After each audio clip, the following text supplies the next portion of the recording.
मी वैशाली हार्दिक recipe आणि vlog में तुमचे स्वागत करते। आज बनवणार आहे मस्त अशी मी दुधी आणि शेंगदाण्याची झटपट होणारी चटकदार चविष्ट अशी भाजी आहे। आणि ही भाजी तुम्ही टिफिनलाही नेऊ शकता आणि पोळी आणि भाकरी बरोबर ही भाजी खूप सुंदर अशी लागते। तर ती कशी बनवायची ते पाहूया। तर त्यासाठी इथे मी एक दुधी भोपळा घेतलेला आहे बघा। हा मी गोल वापरते। इथे तुम्ही लांबा म्हणजे जो लांब दुधी असतो तो वापरला तरी चालेल। आता मला इथे अर्धा दुधी वापरायचा आहे म्हणून मी कापून घेते आणि दोन भाग केलेले आहेत आणि अर्धा भाग मी ठेवून देते आणि अर्ध्या भागाच्यात आपण याची सालं काढून घेऊया। ते ह्या सालाची सुद्धा छान अशी एक मी रेसिपी अपलोड केलेली आहे, म्हणजे त्याची चटणी किती सुंदर होते ती, आणि ती डिस्क्रिप्शन बॉक्समध्ये मी देते, तुम्ही नक्की बघा। तर ही सालं तुम्ही कधी टाकून देऊ नका। तेव्हा आता हे दुधी आहे तो मी सोललेला आहे, तर त्याच्यात आपण छोटे छोटे पीस करून घेऊया, म्हणजे छोटा चिरून घेऊया। जसा तुम्ही ह्या भाजीला दुधी छोटा चिरणार तेव्हा छान असे अजून टेस्ट येते। तर हे मी दुधी आहे तो आता छोटे छोटे सर्वांचे पीस करून घेते। हे बघा आपल्याला ह्या पद्धतीने हा दुधी चिरून घ्यायचा आहे। तर दुधी येथे चिरलेला आहे आणि येथे मी आता बटाटी घेतलेली आहे 3 आणि 3 टोमॅटो घेतलेली आहेत। तर बटाटी आहेत ती आता आपण सोलून घेऊया आणि बटाटी सुद्धा आपल्याला कोणत्या प्रकारे कापायचे ते बघूया। तर ही मीडियम साईजच मी बटाटी घेतलेली आहे तिथे। तर बटाटी आपल्याला अशी उभी चिरून घ्यायची आहेत बघा। ह्या पद्धतीने ह्या भाजीमध्ये बटाटी टाकायची। तर सर्व बटाटी ही मी अशी उभी चिरून घेते आणि ही टोमॅटो ही त्याच पद्धतीने मी चिरून घेते। तर ही टोमॅटो आहेत ही गावरान टोमॅटो आहेत। तर गावरान टोमॅटो ही बघा अशा पद्धतीची ही गोल असतात आणि ह्या पद्धतीची असतात ही बघा, आणि ही टेस्टला खूप असते ह्या अशा गावरान टोमॅटोला। तर आता ही टोमॅटो सुद्धा ही चिरून झालेली आहेत।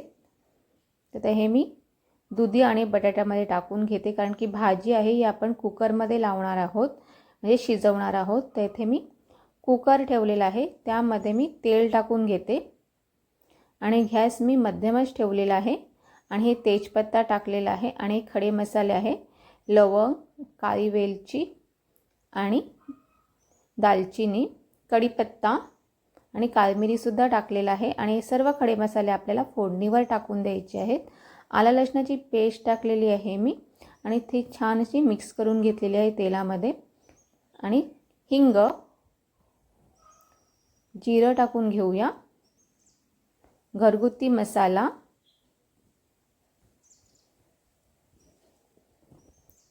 आणि हळद टाकून घेऊया आणि हे जे आपण भाज्या शिजलेल्या आहेत टोमॅटो, दुधी आणि बटाटा ते टाकून घेऊया। येथे मी कांद्याचा वापर करणार नाही आहे। ह्यामध्ये शेंगदाणे घेतलेले आहेत हे भिजवलेले 1 कप एवढे, थोडीशी कोथिंबीर टाकून घ्यायची, काश्मीरी रेड चिली पावडर टाकून घेते त्यामध्ये मी थोडीशी, आणि चवीप्रमाणे मीठ टाकून घेऊया।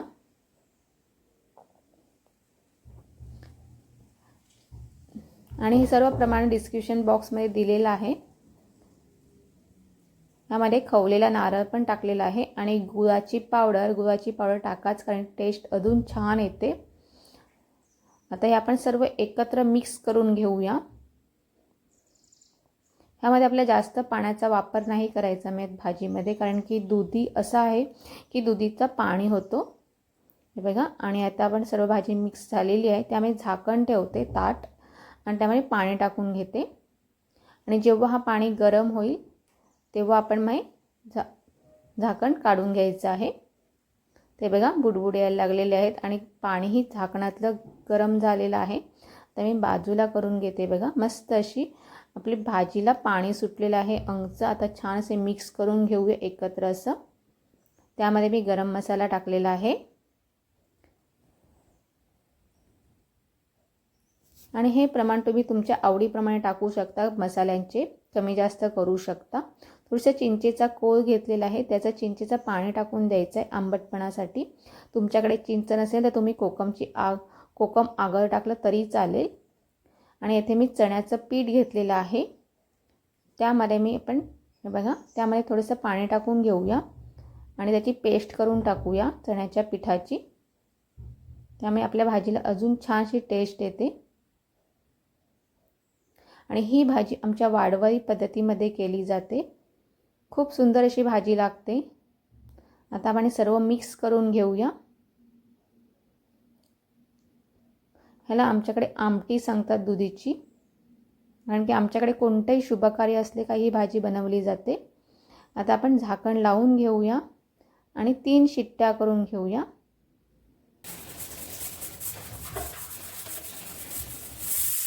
आणि झटपट होणारी भाजी आहे आणि चवीलाही तेवढी सुंदर लागते. तेव्हा शिट्ट्या झालेल्यात, मी गॅस बंद केला आणि आता आपण थंड झालेला आहे कुकर. तर पाहू शकता किती सुंदर अशी भाजी तयार झालेली आणि कलरही छान आलेला आहे आणि घमघमाटही सुंदर असा पसरलेला आहे घरामध्ये. आणि भाजी खूप आवडते आमच्याकडे सगळ्यांना. छानच भाजी लागते. तर ही माझी रेसिपी तुम्हाला कशी वाटली ती नक्की कमेंटमध्ये सांगा. आणि जर आवडली असेल तर तुमच्या मित्रमैत्रिणी आणि नातेवाईकांना नक्की शेअर करा. आणि जर चॅनलला सबस्क्राईब नसेल केलं तर सबस्क्राईबही नक्की करा. तोपर्यंत मस्त खा आणि मस्त राहा.